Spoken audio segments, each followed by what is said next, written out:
Hello everyone. एक बार फिर से आप सभी का आपके अपने ही चैनल पर बहुत-बहुत स्वागत है। मुझे मेरी क्लाइंट की ना मॉर्निंग में कॉल आई 11 साढ़े 11 के लगभग कि उनको ना शाम तक एक केक चाहिए। तो उन्होंने डिज़ाइन जो था ना मुझे खुद से ही भेज दिया और कहा कि ये वाला डिज़ाइन में ना आप केक रेडी कर दीजिए। तो मैंने अपने क्लाइंट को कहा कि मैं वैसे तो सभी क्लाइंट्स को ना हमेशा ही कहती हूँ कि केक का ऑर्डर ना आप 2 से 3 दिन पहले प्लेस कीजिए। अगर बड़ा केक है तो कोशिश कीजिए कि 10 से 15 दिन पहले आप उस केक का जो ऑर्डर है वो मेरे पास बुक करवाएँ।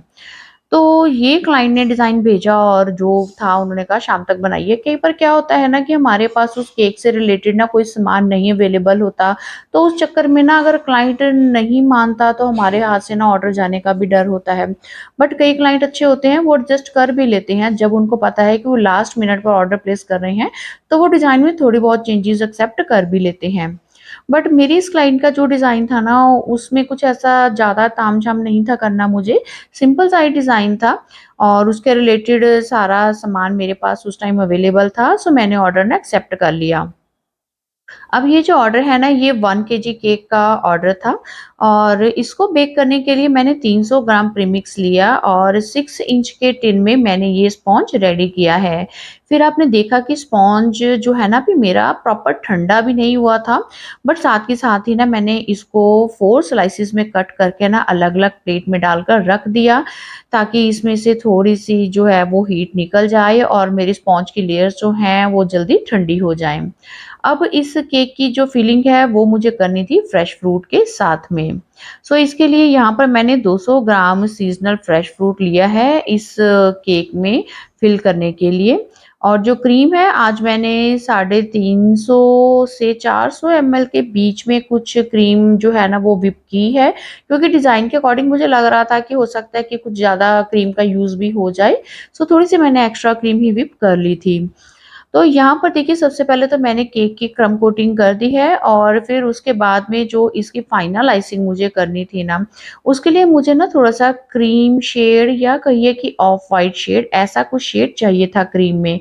सो उसके लिए मैंने मैजिक का स्किन टोन शेड है मेरे पास, उसको मैंने क्रीम में 1 से 2 ड्रॉप ही ऐड की हैं। तो आप देखिए कि क्रीम का जो कलर है ना वो व्हाइट से लाइट सा क्रीम शेड में कन्वर्ट हो गया ईज़िली। तो सबसे पहले तो मैंने केक की ना फाइनलाइज़िंग कर दी थी। अब जो केक का डिज़ाइन था ना, उसमें ना आगे केक पर डिज़ाइनिंग में फॉल्ट लाइन डिज़ाइन का बना हुआ था, जो क्लाइंट ने फ़ोटो शेयर की थी। सो उसके अकॉर्डिंग ना सबसे पहले तो मुझे जो शेड चाहिए था, उसको बनाने के लिए मैंने चेस्टनट ब्राउन शेड यूज़ किया है। क्रीम में उसकी 2 से 3 ड्रॉप को ऐड किया है, फिर ये लाइट सा सोबर सा शेड बन गया था और फिर इसको पाइपिंग बैग में डालकर ना मैंने केक की साइड वॉल पर इसका यूज़ करना था इस कलर का। सो ऊपर से थोड़ा-सा केक का पार्ट मैंने छोड़ा और सेंटर से लेके नीचे बॉटम तक मैंने इस कलर को अप्लाई किया और इसको अच्छे से स्मूथली स्प्रेड कर दिया केक की साइड वॉल पर। फिर जो सेकंड फॉल्ट लाइन डिज़ाइन था वो मुझे थोड़ा-सा डार्क शेड के साथ में बनाना था। सो उसके लिए मैंने चेस्टनट ब्राउन और चॉकलेट एक्स्ट्रा ये दोनों कलर ना मैजिक ब्रांड के हैं। इन दोनों कलर को मिक्स करके ये डार्क टोन बनाया, जिसके साथ में मैंने नीचे एक और फॉल्ट लाइन का डिज़ाइन क्रिएट कर दिया था। देन मैंने गोल्डन लस्टर डस्ट को वेपोरेक्स में मिक्स करके ना और केक के ऊपर थोड़ी-सी ना सेल्फ डिज़ाइनिंग का भी काम कर दिया था। और फिर जो ऊपर मुझे डिज़ाइन बनाना था ना, उसके लिए मैंने 2D नोज़ल वाली छोटे साइज़ की नोज़ल का यूज़ किया है, जिसके साथ मैंने पहले रोज़ेट बनाए हैं, जो मैंने लाइट कलर पहले बनाया था उसी के साथ में और फिर उसके बाद में जो डार्क कलर बनाया था ना, उसके साथ में मैंने ओपन स्टार छोटे साइज़ की नोज़ल का यूज़ करते हुए ये बाकी का डिज़ाइन बना दिया।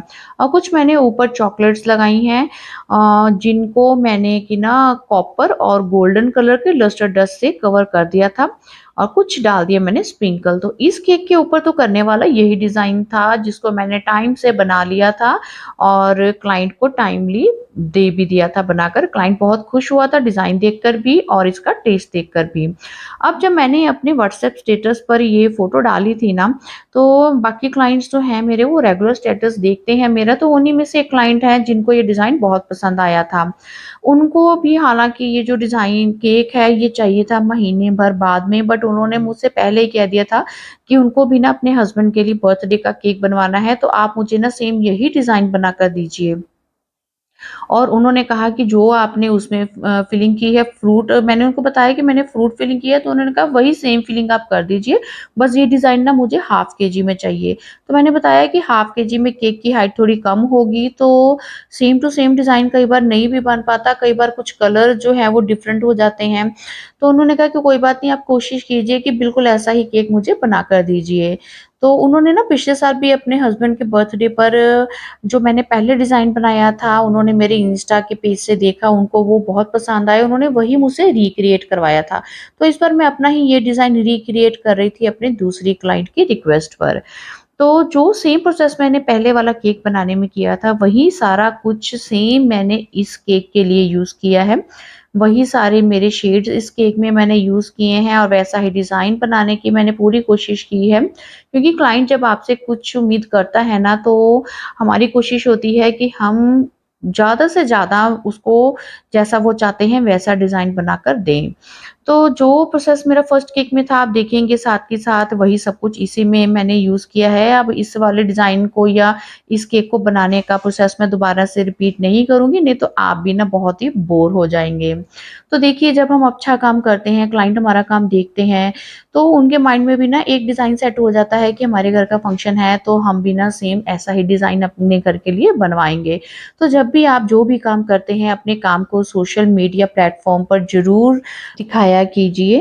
इससे क्या होगा कि जितना काम आपका आपके क्लाइंट तक पहुँचेगा, उतने ही आपके केक के ऑर्डर्स भी बढ़ेंगे। तो यहाँ पर देखिए, जो मेरा केक का डिज़ाइन है, आप साथ के साथ देखेंगे, आपको पता लगेगा। कई बार तो देखिए, अपना ही बनाया हुआ डिज़ाइन रिक्रिएट करना ना मुश्किल हो जाता है। मुझसे भी ये होता है कि जो चीज़ मैं एक बार बना चुकी हूँ ना, वो दोबारा से बनाने में ना उतना अंदर से एक जोश नहीं उठता, जो मैं उसको पहली बार क्रिएट करती हूँ। तो बाकी क्लाइंट के ऊपर डिपेंड होता है, अगर क्लाइंट कुछ वेरिएशन करवा लेता है तो भी अच्छा है, अगर उसको सेम चीज़ चाहिए तो वो हमें बनाकर देनी ही पड़ेगी। तो आप ये भी कह सकते हैं कि कहने का एक मतलब ये भी है कि आपका काम ही आपके लिए और काम लाएगा। सो आपको अगर आज के मेरे ये केक के डिज़ाइन पसंद आए हों, कोई आपकी इससे रिलेटेड क्वेरी हो तो बेझिझक पूछ सकते हैं, और चैनल को सब्सक्राइब नहीं किया है तो रिक्वेस्ट है कि जल्दी से चैनल को लाइक, सब्सक्राइब और शेयर कर दीजिएगा। अब आपसे मुलाकात होगी एक और केक डेकोरेशन की वीडियो में। Till then bye bye and thanks for watching.